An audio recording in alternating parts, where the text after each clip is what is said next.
السلام عليكم.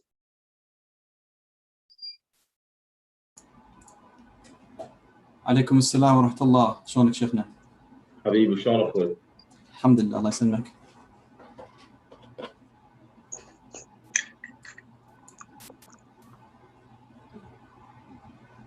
Just give it a few more minutes for people to join. Is Mustafa not in today? No, he can't make it today.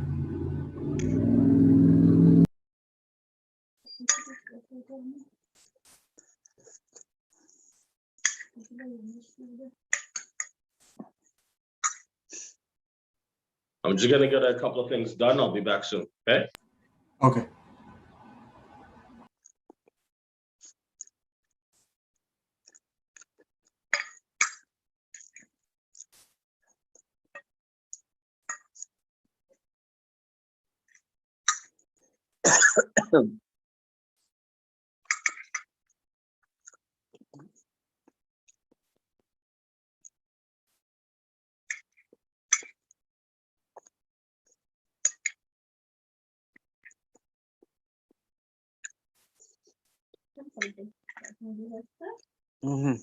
مصطفى ما موجود غير ولد اليوم غير واحد.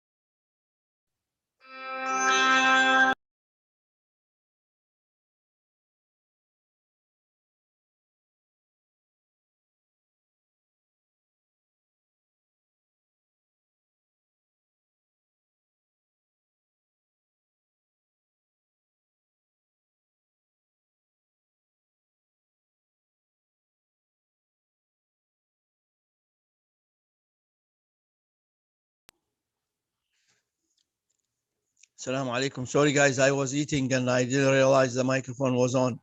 Sorry, please accept my apology. No problem, no problem.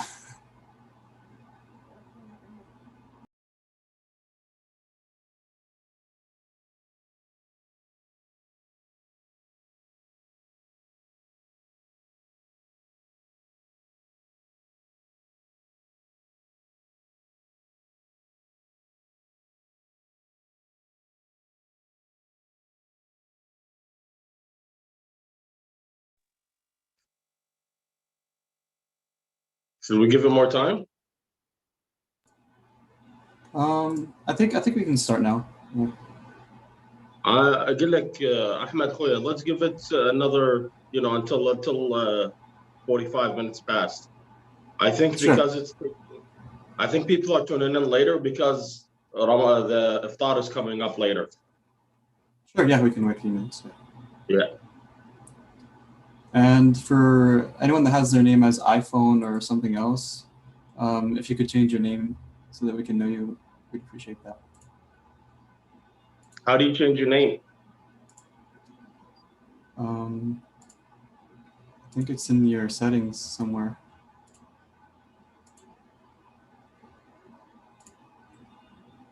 يلا احمد خوش سؤال جاوب عليه بسرعه. تطلب من الناس لازم جاء عندك الجواب. صحيح هسه عدى منها ل 7:45 اشوف لكم الجواب. تريد اشوف لك الجواب وادز لك اياه؟ اوكي هذا ممكن.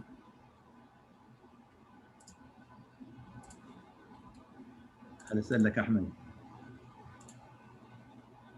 Okay. Okay, yeah, so I see it. If you're using a computer, there are like those three dots where your video or where your name is. You can just press on it, and then you can press on rename, and then you should be able to rename your profile.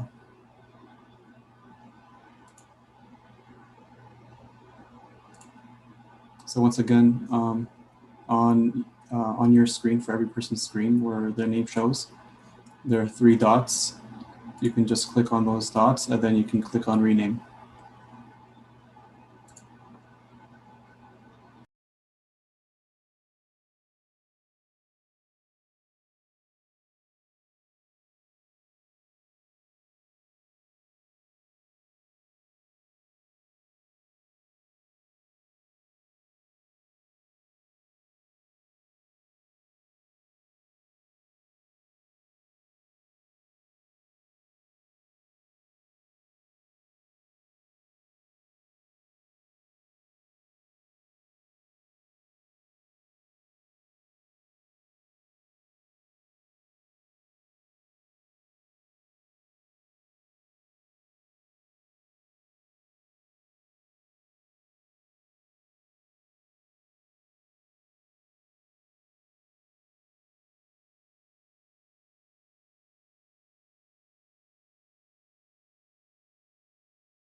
I don't know what happened. I got kicked out for some reason.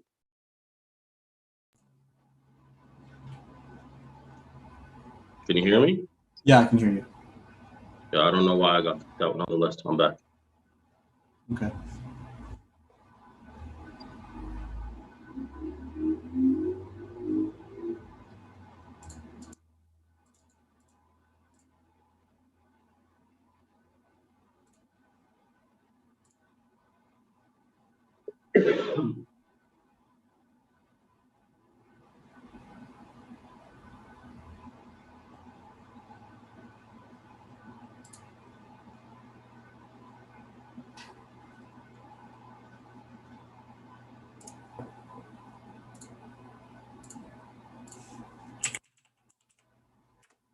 هادية ما كانت بعيد.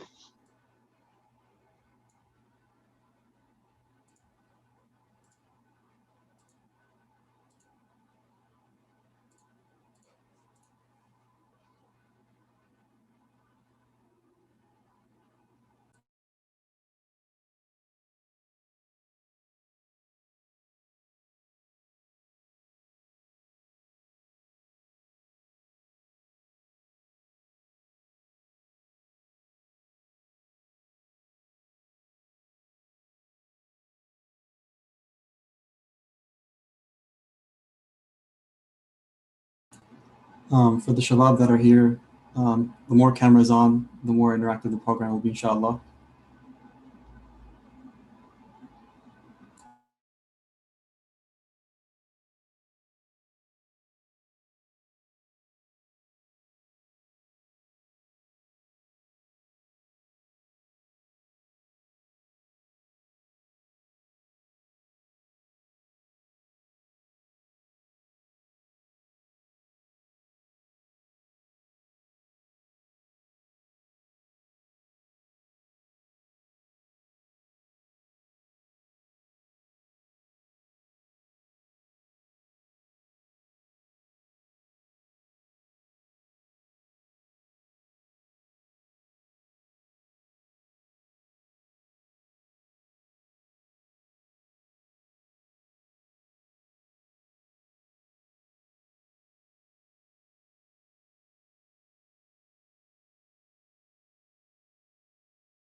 Maulana, are we ready? Alaikum salam. Yes, Sheikhna, whenever you're ready. Ya Allah.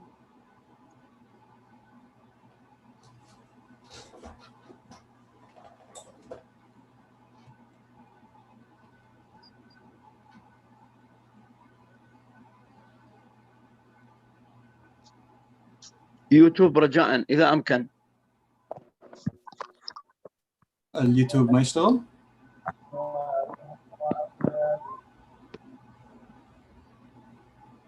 Not sure. I'm seeing it live in the top left-hand corner. Isn't that usually mean it's on YouTube? السلام عليكم. يوتيوب اشتغل بس ارسلت الان ارسلت. Yeah, YouTube link works. Okay. Ya Allah. All right. Assalamu alaikum wa rahmatullahi wa barakatuh. Thank you everyone for tuning in today. Let's welcome Sheikh Khalid with Salawat ala Muhammad wa Ali Muhammad. Allahumma salli ala Muhammad wa ali Muhammad wa ajil faraja. بسم الله الرحمن الرحيم وأفضل الصلاة وأتم التسليم على نبينا الصادق الأمين وعلى أهل بيته الطيبين الطاهرين. In the name of God, the merciful, the beneficent, all prayer and praise is due to the Prophet Muhammad and his holy household. Continuing with our subject that we were referring to, which is the chapters, chapter 2, verses, I believe it's 8 to verse 20, that speaks about the munafiqun. Those 12 verses there that refer to the hypocrites. Now, one might ask is why did I decide to focus on this subject? Muhammad, Ahmed, sorry, let's go ahead and unmute yourself. Yeah. Ahsant. Who else here from the youth wants to unmute themselves? Let's have a discussion. I don't want to talk to myself. Ya Allah, Anybody with any of the shabab, if you could turn your cameras on, we'd love that. We'd appreciate it. Shabab, I get bored really easily. I don't like talking to myself. I do that a lot on my own time. What about our sisters, if you're willing? Don't be afraid. Nonetheless, we'll continue and we'll leave it up to you guys. So, Ahmed, what do you think are the reasons that I would focus on the concept of hypocrisy?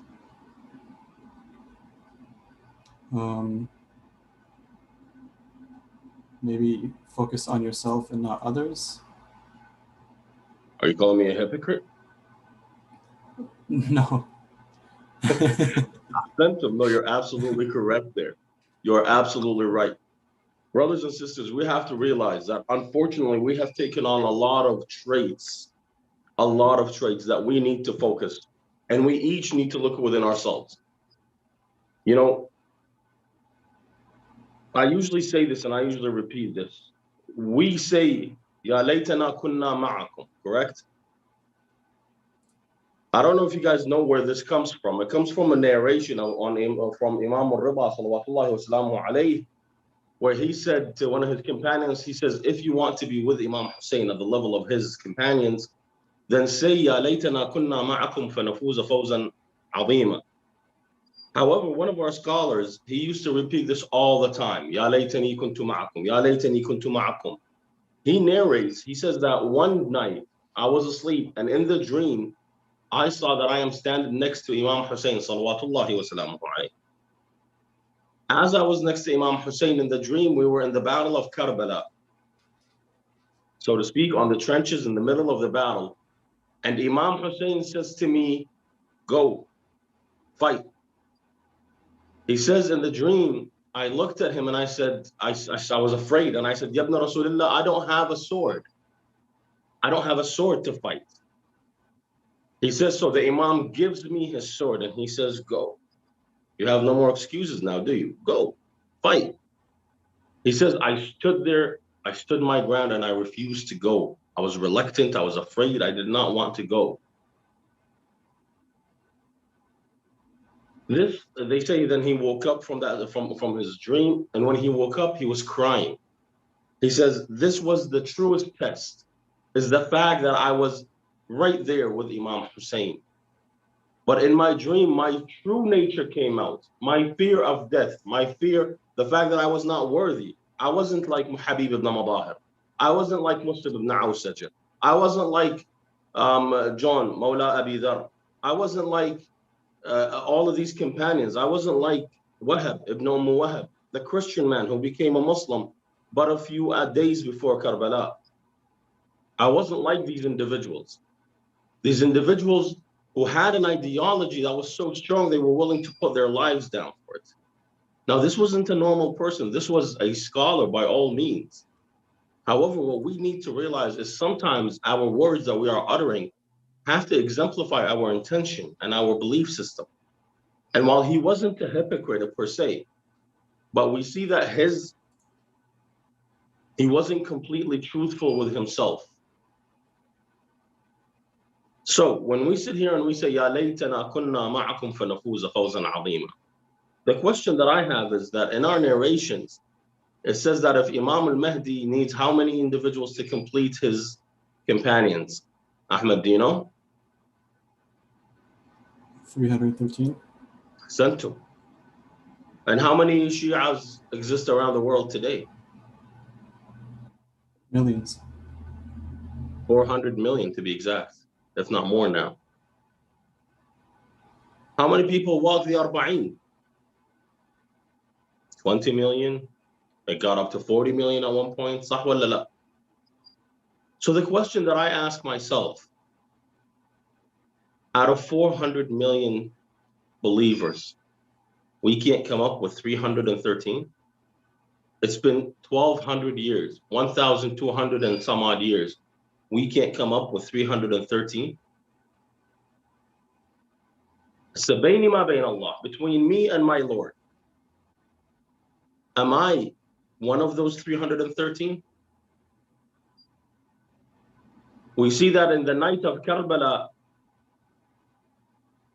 they narrate that the companions of Imam Hussein, they had dawi ka dawi nahl. You know what that means, Ahmed? No. كان لهم دوي كدوي كدوي النحل. Dawi means that the buzzing sound of bees. You know how when you walk by a bee's nest or a hornet's nest, you know how you can hear this dawi, this sounds almost like vibrations. You know, Yeah. they say that when you walked by their tents, that's what it sounded like. That person is reading the Quran. This person is praying. This person is the ruku'. This person is sujood. Now, I'm pretty sure when you walk into the Husayniyah and Layal al-Qadr, you see something similar, don't you? When you walk in, you see that there's a lot of sound. There's almost like a vibration of sounds in the air, but now you can't distinguish one sound from the other. Are we those kind of individuals? Are we the kind of individuals that spend our nights praying or playing video games? I'm not saying don't play video games, brothers. I don't want you to take my word here, to stand on every word I'm saying. I'm trying to give you an explanation. What kind of individual are we? Are we an individual that says, Arihna ya Bilal? I want to hear the adhan, I want to pray, enough, let's go. Or are we the type of individuals that say, Arihna minhu ya Bilal? We don't want to hear it. Because there's two types of individuals, right? There's one that looks forward to the prayer, and there's one that looks forward to not pray, or that just simply wants to get it done and over with. Therefore, these descriptions of hypocrites, we need to focus upon, because sometimes we fall into those descriptions without realizing ourselves. Let's read those verses. If you don't mind, this might take a couple of moments, but I think we should read it. What do you say? Yeah. Allah says, Bismillah ar-Rahman ar-Rahim, وَمِنَ النَّاسِ مَنْ يَقُولُ آمَنَّا بِاللَّهِ وَبِالْيَوْمِ الْآخِرِ وَمَا هُمْ بِمُؤْمِنِينَ. And of the people are those who say we believe in Allah and in the hereafter, and they are not believers. يُخَادِعُونَ اللَّهَ وَالَّذِينَ آمَنُوا وَمَا يَخْدَعُونَ إِلَّا أَنفُسَهُمْ وَمَا يَشْعُرُونَ. They deceive Allah and the believers, however, they only deceive themselves without knowing. في قلوبهم مرض فزادهم الله مرضا ولهم عذاب أليم بما كانوا يكذبون. They have an ailment within their hearts, therefore Allah has increased that ailment, and they shall have a severe torment for what they used to lie about, meaning in this world. وإذا قيل لهم لا تفسدوا في الأرض قالوا إنما نحن مصلحون. And if it is said to them, do not cause mischief, corruption on earth, they said, rather, we are muslihun, we are the ones that are doing right. ألا إنهم هم المفسدون ولكن لا يشعرون.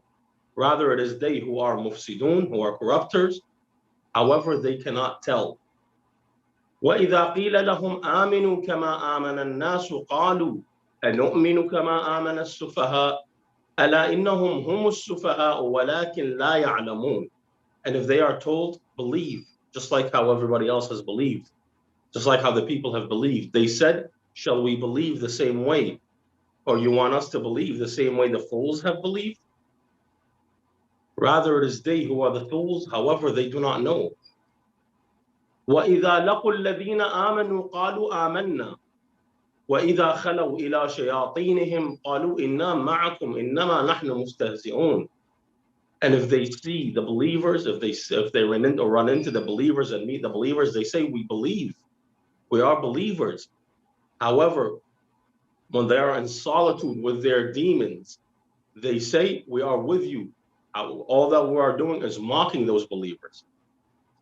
Allah يستهزئ بهم ويمدهم في طغيانهم يعمهون. Allah is the one who mocks them in turn and allows them to continue with their corruption. أولئك الذين اشتروا الضلالة بالهدى أولئك الذين اشتروا الضلالة بالهدى فما ربحت تجارتهم وما كانوا مهتدين.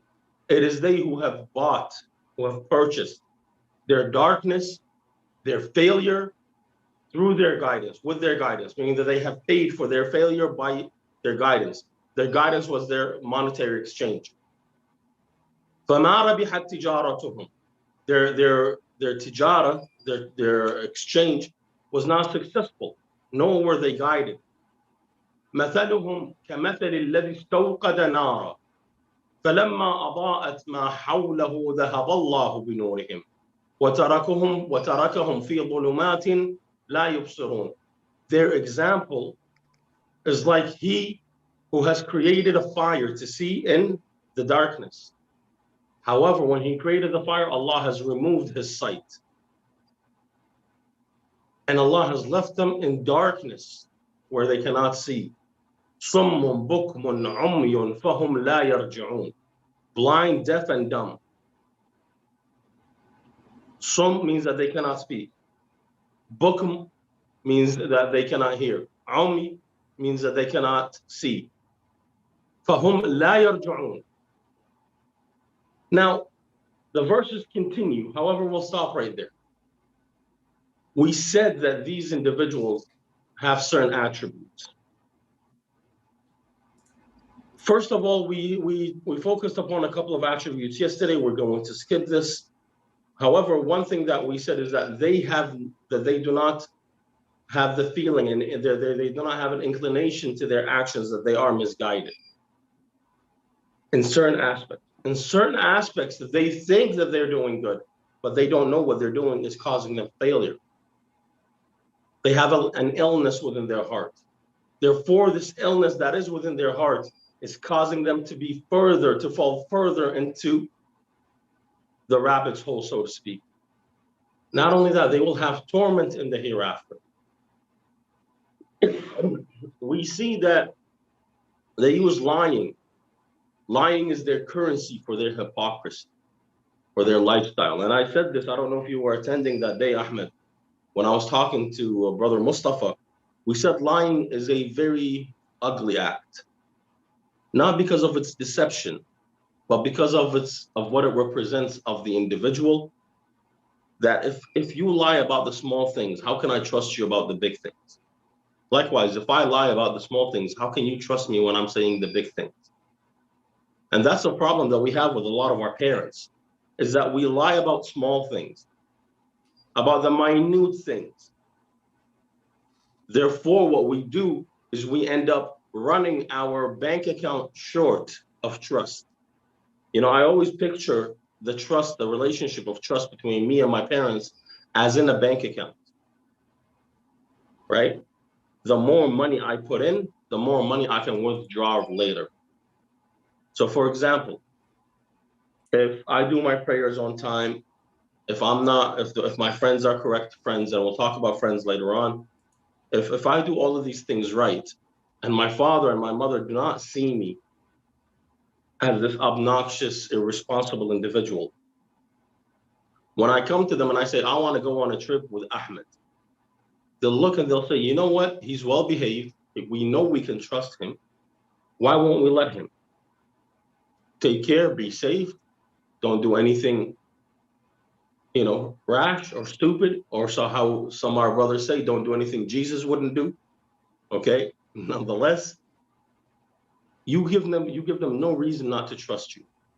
But when they see you as a rash individual, an individual that's running after his desires and his whims and his wants, an individual that's not straight, that does not have a straight thought, and you come to them and you say, I want to go on a trip, all of a sudden they start thinking, hold on, I saw him last week doing this. What if he does this and I'm not around? This could lead to him being hurt and so and so.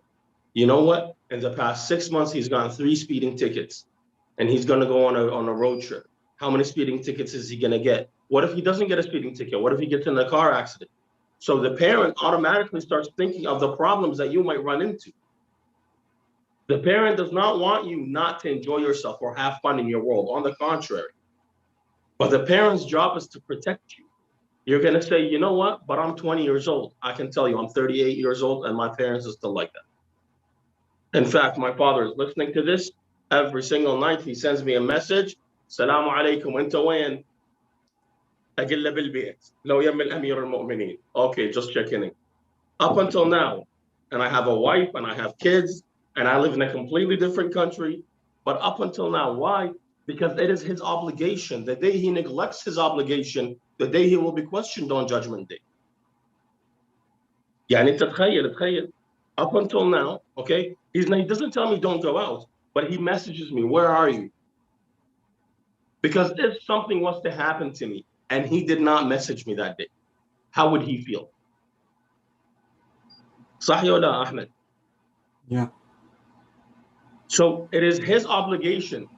I remember a while back, and I don't know if he's going to like me saying this, okay? But I remember this a while back. Me and him got in an argument, and he said to me, listen, you'll always be that little baby whose diapers I used to change. No matter how old you get, you'll always be that little child in my eyes. Now, I don't want to believe that. You don't want to believe that. But in reality, the feeling, the protection that he feels over you is the exact same protection he felt over you when you were first born. Likewise with your mother, if not applied times 100 by your mother. Because let's be frank, our mothers are much more emotional than our parents, than our fathers. Our father is only emotional when it comes to anger, when I do something wrong. Our mothers are emotional in love and kindness and happiness. She's always emotional. She's always crying. Nonetheless, that difference is a blessing, by the way. If you want, we can go into that and we can dissect it some other day, inshallah.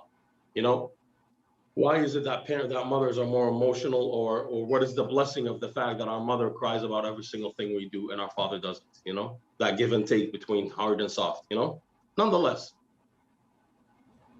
Therefore, what I'm trying to say here is you have to build a trust account.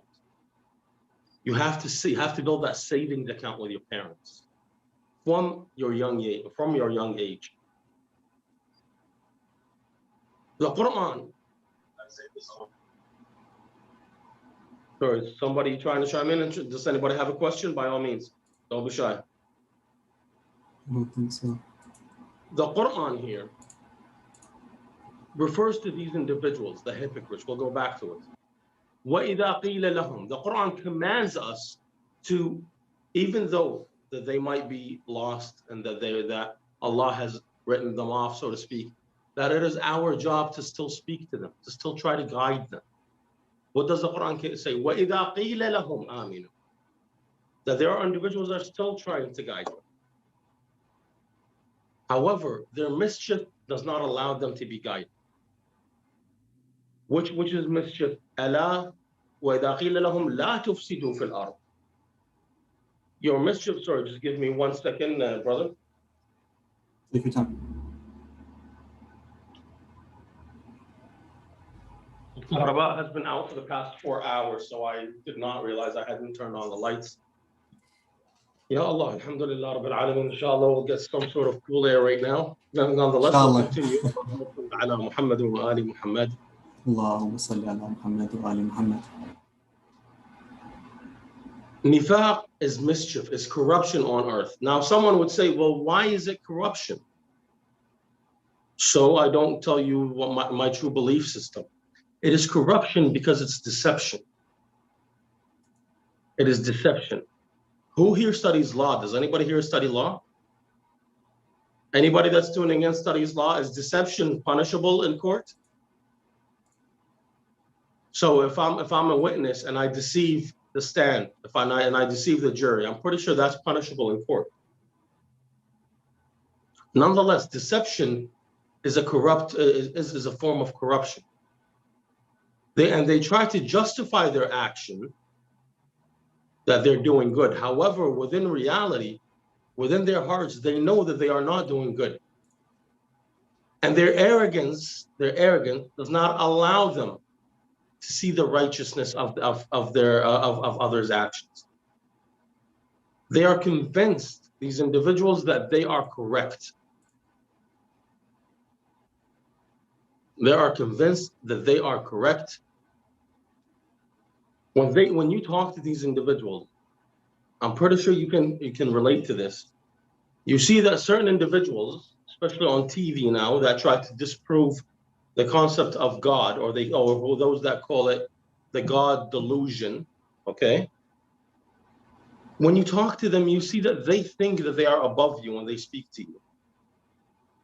They sit back, they lean all the way back, they look at you from the bottom of their nose, from the tip of their nose, and when you talk to them, they mock you. That is their arrogance. Them sitting there thinking, you know what? I can't believe this individual believes in a power that cannot be seen or that is not seen. The exact same things that they used to say to the Prophet Muhammad sallallahu alayhi wa alihi. They used to tell him, Ya Muhammad, our gods are right there. They're in the Kaaba. We can see them. They're on the walls of the Kaaba. Where is your God? The narration says that before the revelation of Surah Al-Ikhlas, قُلْ هُوَ اللَّهُ أَحَدٌ اللَّهُ الصَّمَدُ لَمْ يَلِدْ وَلَمْ يُولَدْ وَلَمْ يَكُنْ لَهُ كُفُوًا أَحَدٌ, that the non-believers came and said, Ya Muhammad, هذه آلهتنا فأين ربك? أو فأرنا ربك. These are our gods. Where is yours? We want to see him. The Quran revealed, Allah revealed this verse in the Quran. Say, O Muhammad, tell them, say, قُلْ هُوَ اللَّهُ أَحَدٌ. Allah is the one, the absolute, the unique. Allahu Samad, the unique. Lam yalid wa lam yulad. He was neither born nor can he be begotten. Wa lam yakun lahu kufuwan ahad. And there is nothing that could be like him. Therefore, he cannot be seen. If there is nothing like him, he cannot be seen.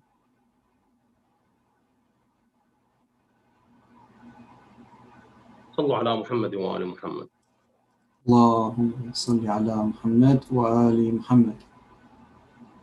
When it comes to our arguments against those individuals who are munafiqeen, who have arrogance, who are full of their ignorant arrogance, their compound arrogance,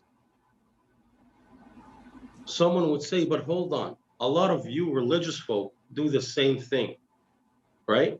A lot of you religious folk the Muslims call the Christians talk about the Jews say that they're all lost and that we're God's chosen people.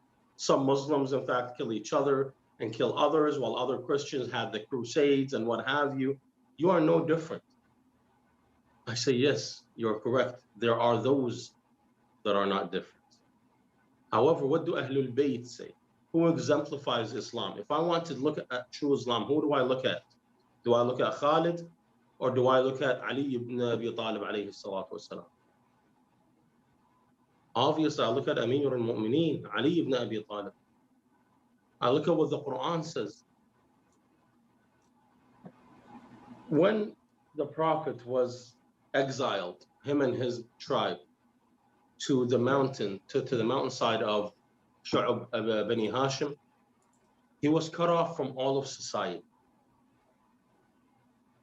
However, a group of believers who had heard the Prophet speak from the city of Yathrib, modern day Medina, came and listened and they preached the message to their people.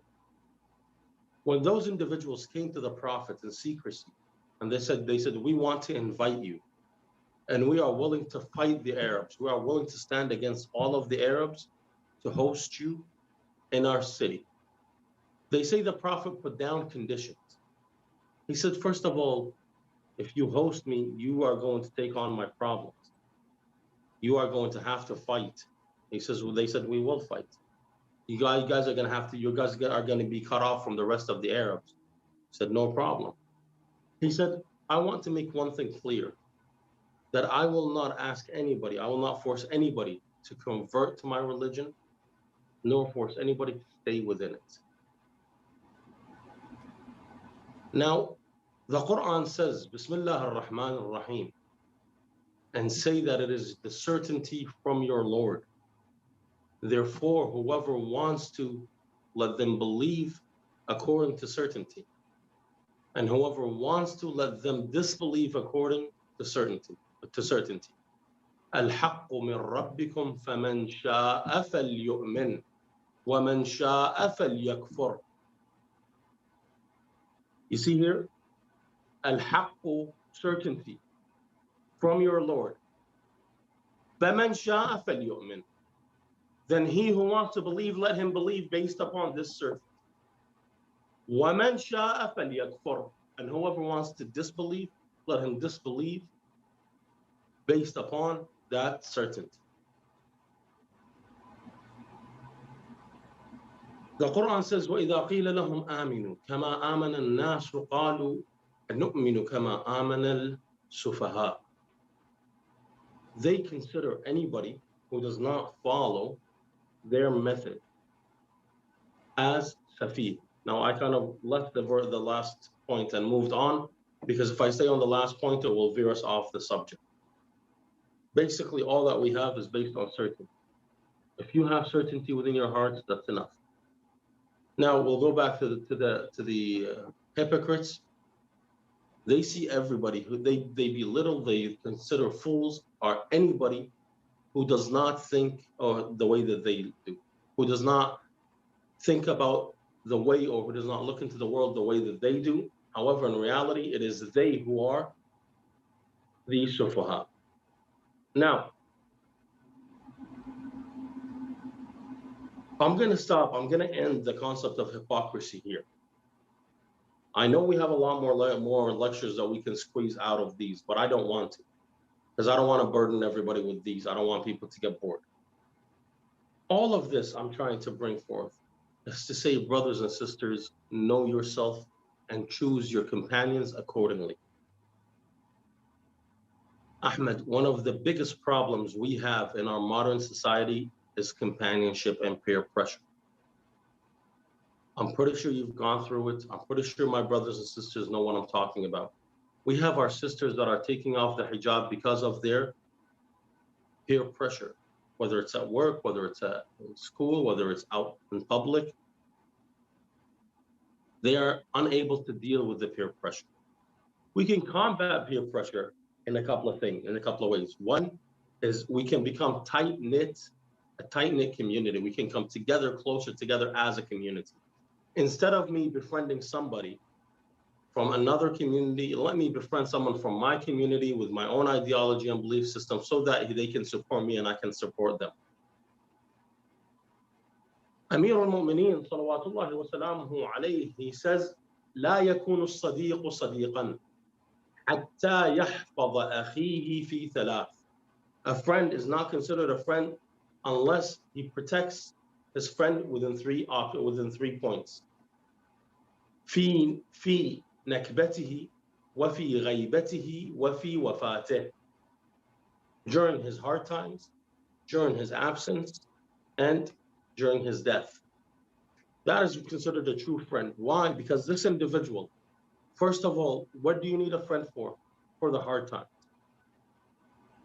We have a saying in Arabic, we say, اللي بكش يمشي وراه وأبد لا تمشي ويا اللي ضحك أبد. He who makes you cry, walk with him. And he who's constantly making you laugh, don't walk with that individual. Why? Because the one that makes you cry is serious about his life. He is serious about the world he's living in. He's battling the hardships of the world. However, the one that is making you laugh is a fool. He is belittling everything in the world. All of a sudden, you wake up and you look back and say, what have I done the past 30 years? So the first thing is that your friend should be a friend during hard times.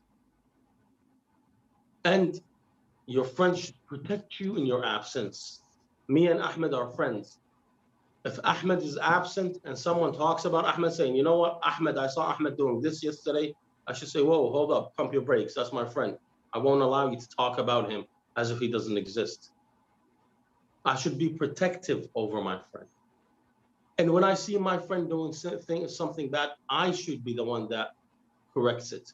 I shouldn't allow somebody else to come and correct it. And I will tell you this, that when you attempt to correct these issues, a lot of people will argue with you.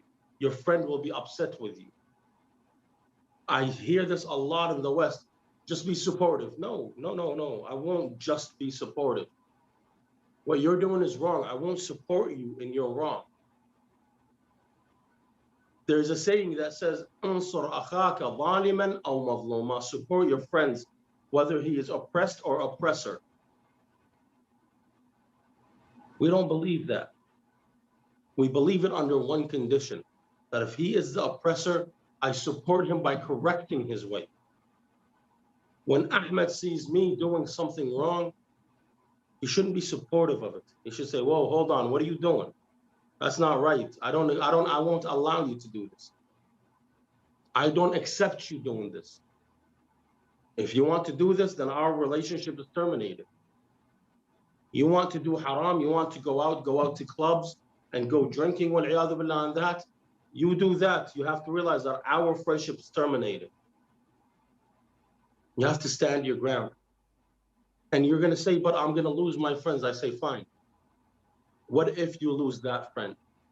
There's always someone better that would come your path. And finally, during his death, you are supposed to be supportive of that, because during those times, the individual needs those closest to him.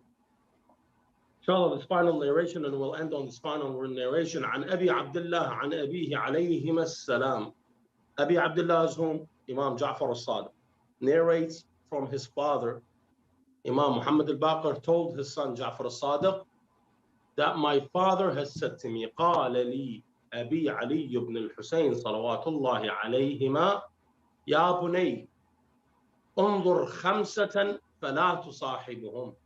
Look at 5 individuals, never befriend them. ولا تحادثهم, and never speak to them. ولا ترافقهم, and never accompany them anywhere. ولا ترافقهم في طريق, don't even walk with them on the same path. So if you're walking from school and you see these kind of individuals, don't even walk on the same road, leave them. فقلت يا أبا من هم, who are those individuals? قال بني إياك ومصاحبة الكذاب. إياك ومصاحبة الكذاب, beware of befriending the liar. فإنه بمنزلة السراب. A liar is like a mirage. يقرب لك البعيد ويبعد عنك القريب. He will bring close to you that which you cannot reach, and he will make that which is within your reach far from you. Let's explain this. What does that mean? Say that I'm a liar, wal-'iyadhu billah, nastajiru billah al-'ali al-'azim. And Ahmed tells me, he says, oh, Shaykhna, you know what? I'm thinking about becoming a pilot. But Ahmed hasn't graduated high school. Ahmed works a minimum wage job. Ahmed doesn't like to study. Ahmed doesn't want to do this. I know that none of these attributes are in you. That's why I'm using you as an example. Okay? Oh, of course, man, you can do anything you set your mind to. Go ahead, quit your work tomorrow. You know what? The only way you'll become is if you're serious, quit your work and go to school. I have, just like a mirage, I made something that is very difficult sound some simple.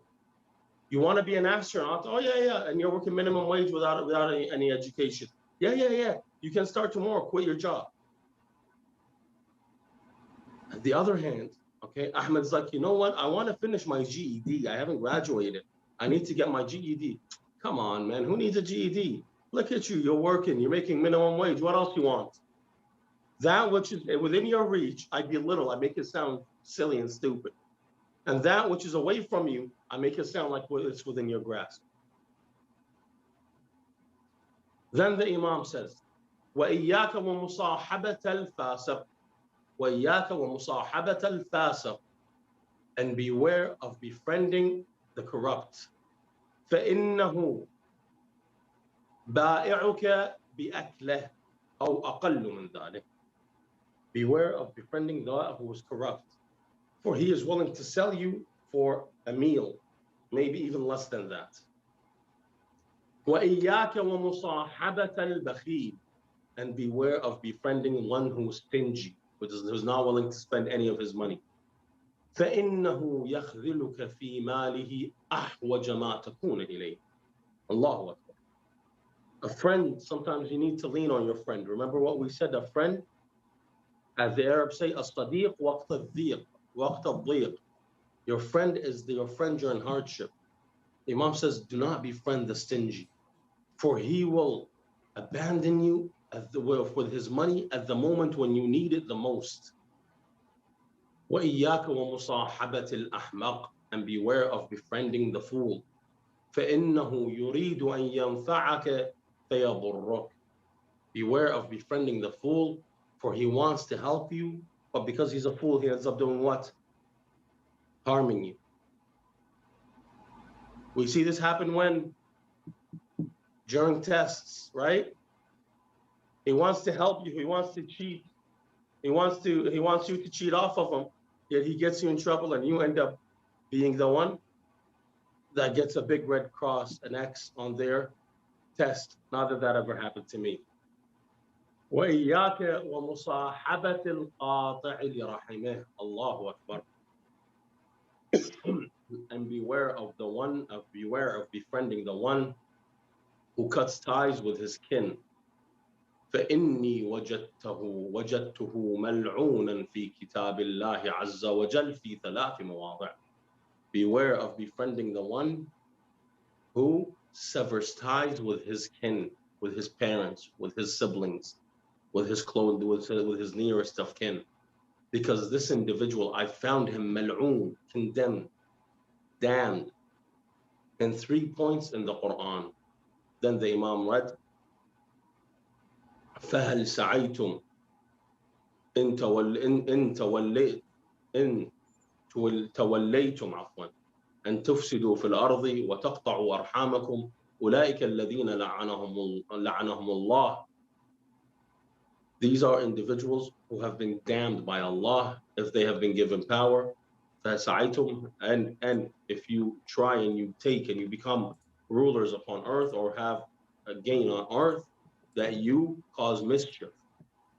And وَتَقْطِعُوا أَرْحَامَكُمْ, and you sever ties with your kins.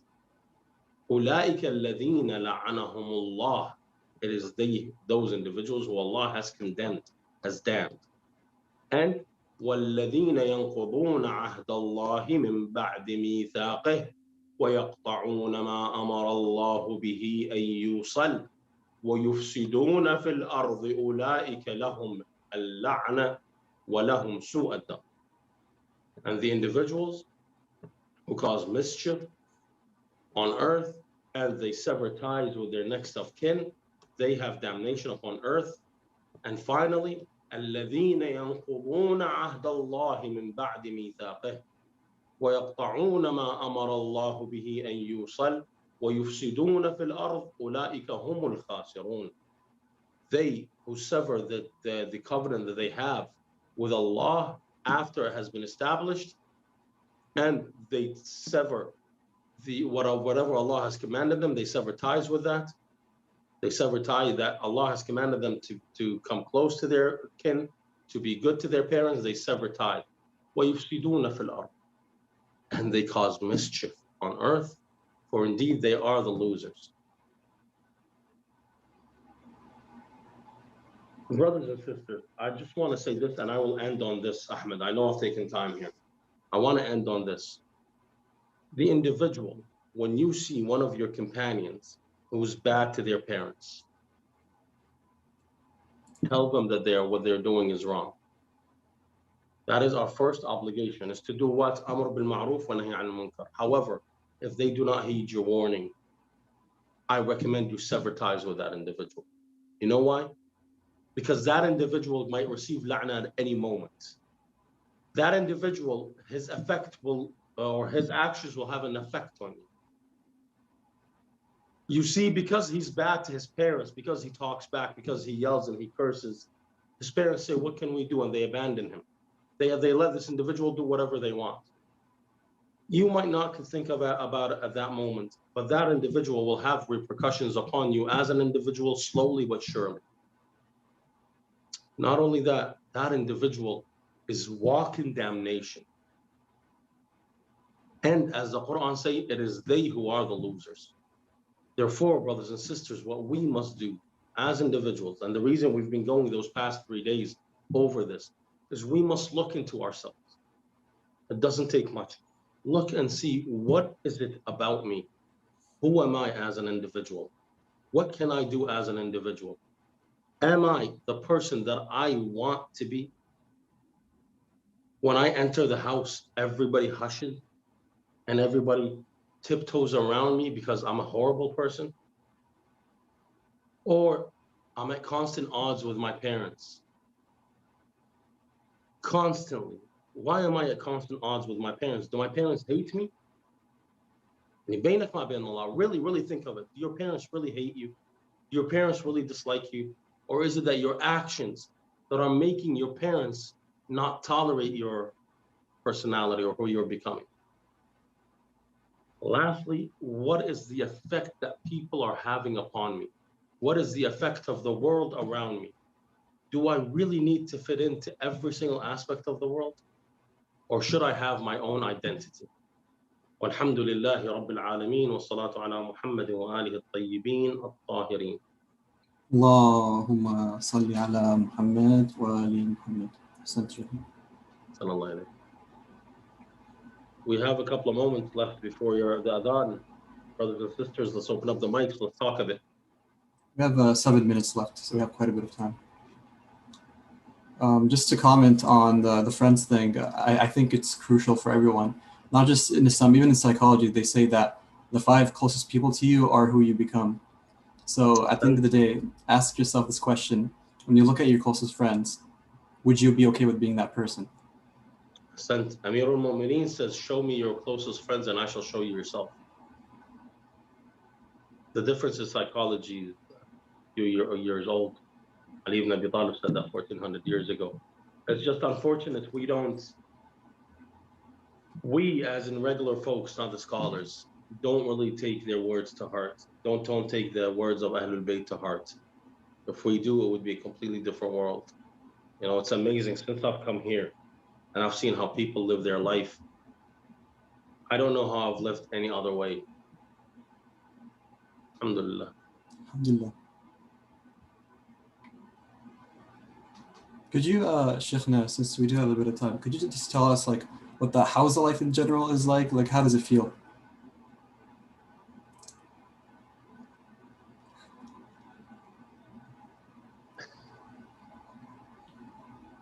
You know, before COVID, I used to every day wake up in the morning, do my salat here, or sometimes if I wake up really early, I go to Amir al-Mu'mineen and I do the salat at Amir al-Mu'mineen's shrine.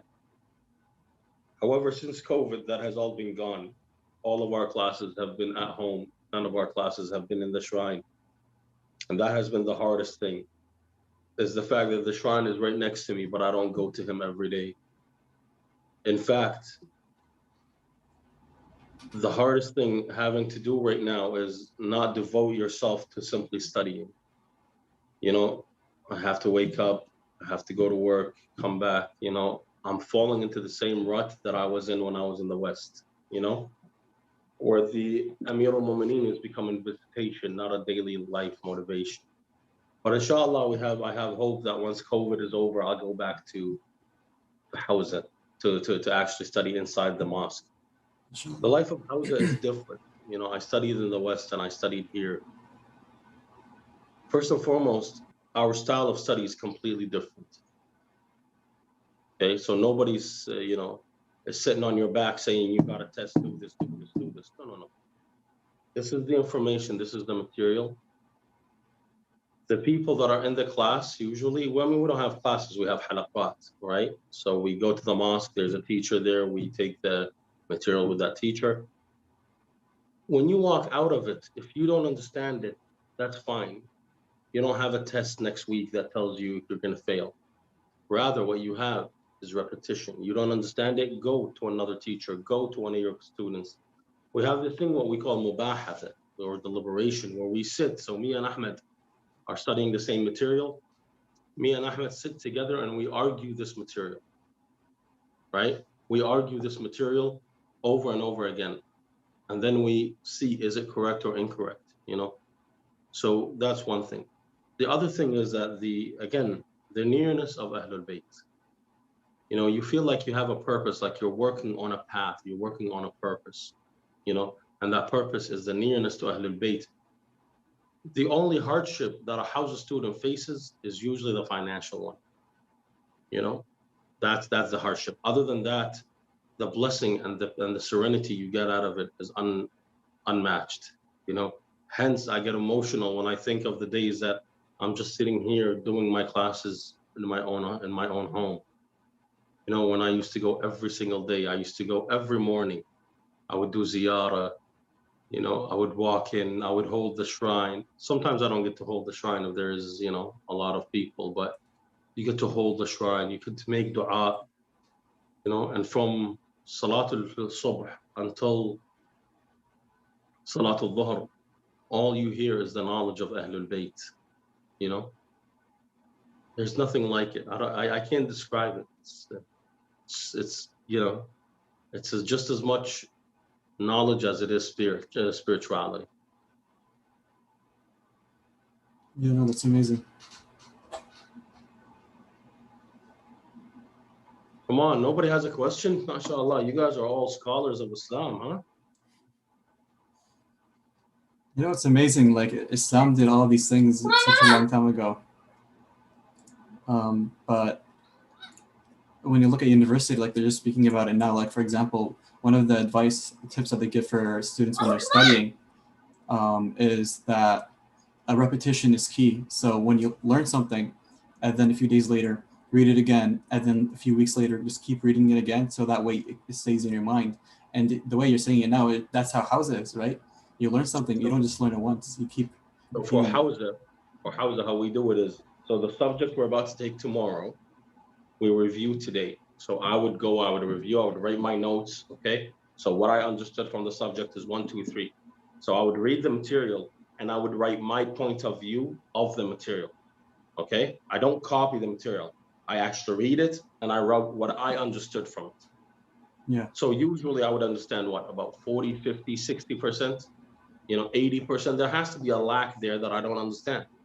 Then I go to the mosque in the morning and I would sit and the sheikh would then explain to us in details. We have the opportunity to ask, argue our points. And then after that, me and Ahmed would sit and we would argue what we learned.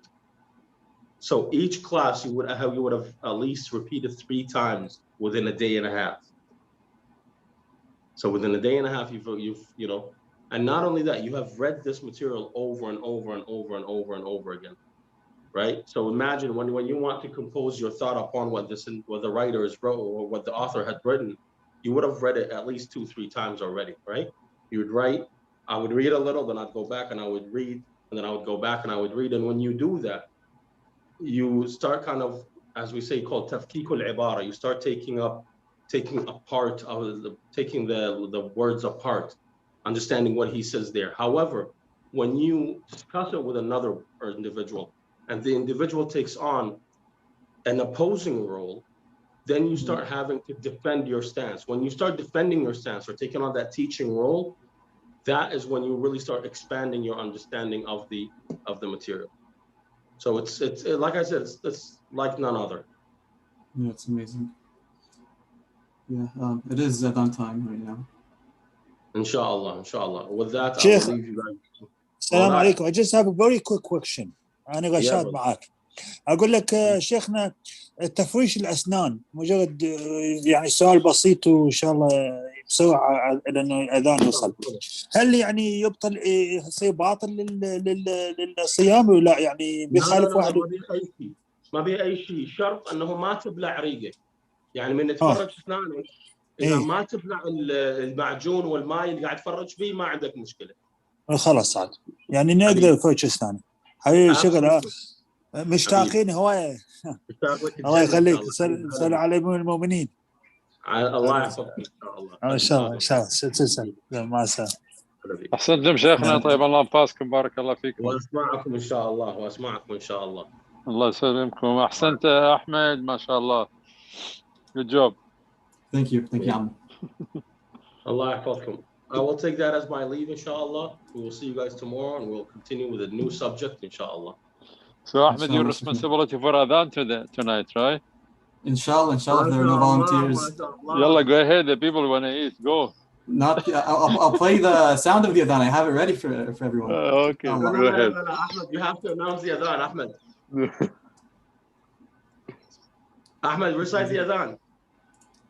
I have it ready for everyone. Don't worry. It's high quality adhan. You recite it, Ahmed. High quality adhan. Don't worry. You are high quality. Yalla Habib, I won't pressure you any further. Next time. Inshallah, next time. Jazakallah khair. Yalla, هلا بكم مولانا. مع السلامة.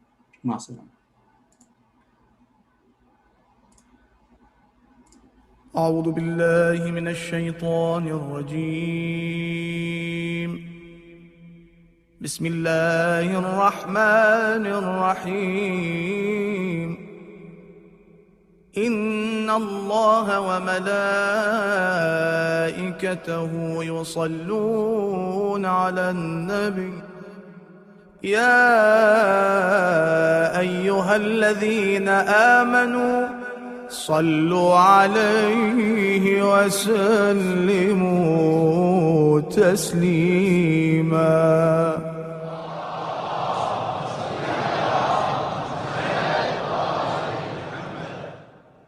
الله أكبر الله أكبر الله أكبر الله أكبر. أشهد أن لا إله إلا الله.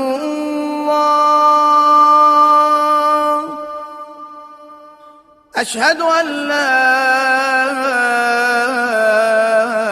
إله إلا الله.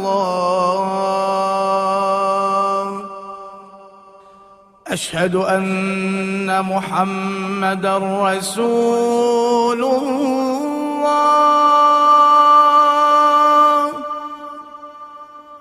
أشهد أن محمدًا رسول الله.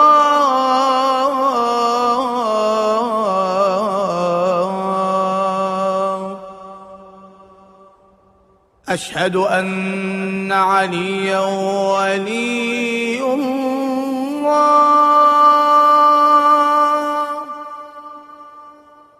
أشهد أن أمير المؤمنين وأبناءه المعصومين حجج الله.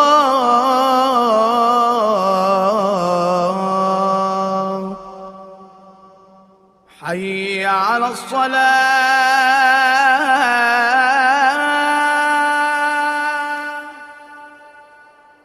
حي على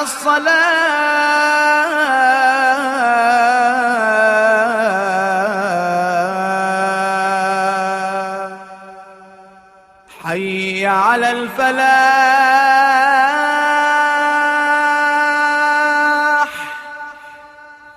حي على الفلاح.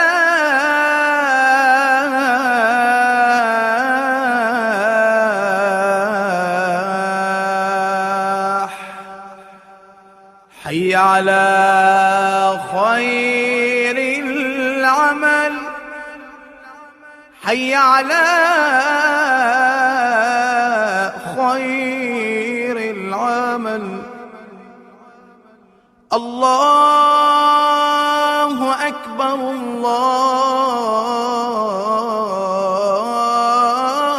الله أكبر. لا إله إلا الله.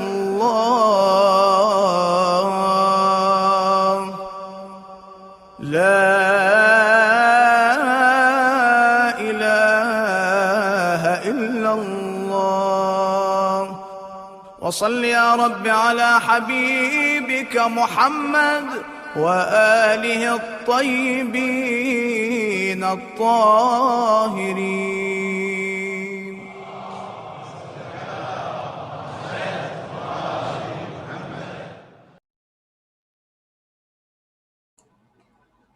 Thank you everyone for attending tonight's program or today's program.